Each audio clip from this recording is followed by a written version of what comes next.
ఇక పవన్ కళ్యాణ్ గారు ఆయన మీద ప్రొఫెసర్ నాగేశ్వరరావు గారు ఒక మాట మాట్లాడారు. అట్లనే నిన్న మన పాశం యాదగిరి అన్న ఒక మాట మాట్లాడారు. మాట్లాడంగానే ఇక్కడ వాళ్ళ ఏజెంట్ ఉన్నాడు కాబట్టి ఆంధ్ర పోలీసు వాళ్ళు మా మేధావులు ఇంటికి వస్తారు.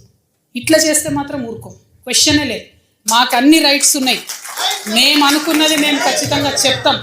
రాజకీయంగా దమ్ముంటే దాన్ని ఎదుర్కోండి. మీ కాడ రాజధాని కట్టుకున్నాడు రాదు శాత కాదు, కానీ ఇడికి వచ్చాక తెలంగాణ నవనిర్మాణం చేస్తాడు. మా పని మేము చేసుకుంటాం, మా నిర్మాణం మేము చేసుకుంటాం, మా కథలు మేము పడతాం.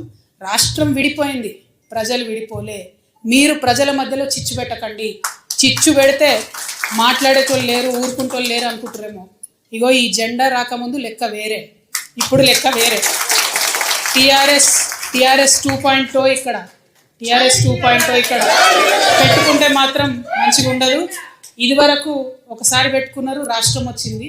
ఈసారి మూతి పనులు రాలిపడతాయి. కాబట్టి మీరు మా ప్రజల్ని తక్కువ చేసి మాట్లాడడం, మా మేధావుల మీద చేయాలనుకోవడం, లేనిపోని సాంస్కృతిక పెత్తనం మా మీద రుద్దాలనుకోవడం, మీకు అక్కడ రాజధాని కట్టుకోవడం చేతగాక మీ పొలిటికల్ పంచాయతీలను తీసుకొచ్చి మా మీద రుద్దడం. ముందు మీ రాజధాని కట్టుకోండి. మా జిహెచ్ఎంసీ ఎన్నికలలో పోటీ చేసే విషయం మీరు మళ్ళీ ఆలోచిద్దాం. మా జిహెచ్ఎంసీలో ఇక్కడ సెటిల్ అయ్యి ఇక్కడ ఉన్నటువంటి ఆంధ్ర బిడ్డలు మా వాళ్ళు.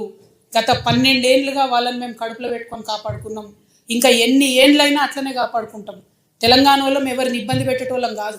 చుట్టపు చూపుగా వచ్చినా ఇంటికి వచ్చినా వాళ్ళని ఉన్నాం, వాళ్ళు మన దగ్గరే ఉన్నారు, మన దగ్గరే సెటిల్ అయిన వాళ్ళతో ఇబ్బంది లేదు. రాజకీయంగా పెత్తనం చేస్తాం, సెక్రటేరియట్లో ఏలు పెడతాం, మీ విధానాలలో ఏలు పెడతాం, మీ నీళ్లు దోసుకుంటాం అంటే మాత్రం ఊరుకునేది ఉండదు. ఖచ్చితంగా చెప్తా ఉన్నాం.